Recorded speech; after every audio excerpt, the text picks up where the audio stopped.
Hoy, friend! Hoy! Ano yan, Waterfalls? Okay ka lang ba? Ha? O sinasapian ka na naman ng masamang espiritu? Gusto mo pasapian kita? Ng masamang espiritu? Nakakatakot naman yun. Ano nangyari sa'yo? Bakit pati malamig na tubig sinasayang mo? Don't tell me, natalo ka sa kaso ni Naomi at Natalia? Apo, ito mga nakaraang araw, napapansin kong malungkot ka. May problema ka ba? Okay lang po ako, Lola. Huwag ka sanang mag-alala sa akin. Kung ano man yun, sabihin mo sa akin, ipagtapat mo. Ako naririto para tulungan ka. Ito ba'y tungkol kay Calvin? Miss, teka, sorry. Hello? Si Calvin Lustigo ho ba ito? Si Calvin nga to. Hindi ba matagal na kayong nagkahiwalay? Mahal ko pa rin po si Calvin. Pero Apo, hindi ba nagkakagustuhan na sila ni Giselle? Lola, may gagawin lang po ako.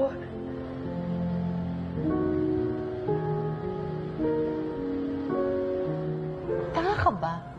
Hindi yan pinapasok pa sa korte. That's the least of my worries.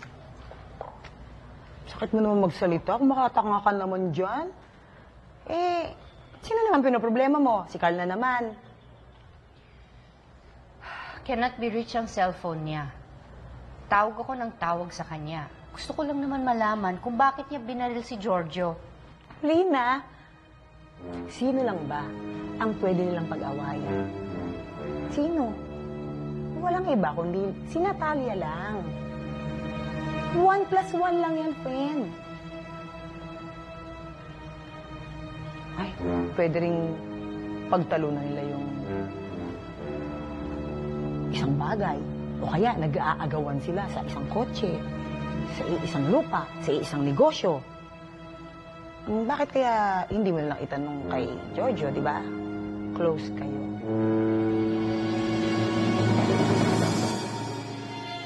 Sir, si SPO to Espinaho ito. Ibabalita ko lang po na may lead na kami sa pinagtataguan ni Carl Marciano. Papunta na ho ang team namin sa location para magsagawa ng operasyon. Maraming salamat.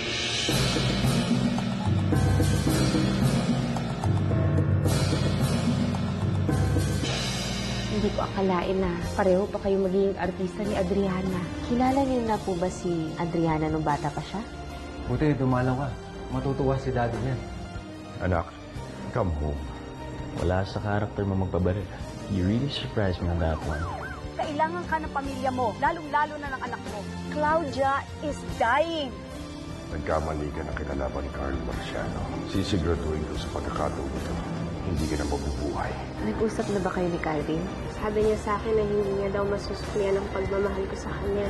Tingin ko, ikaw ang dahilan. Michelle?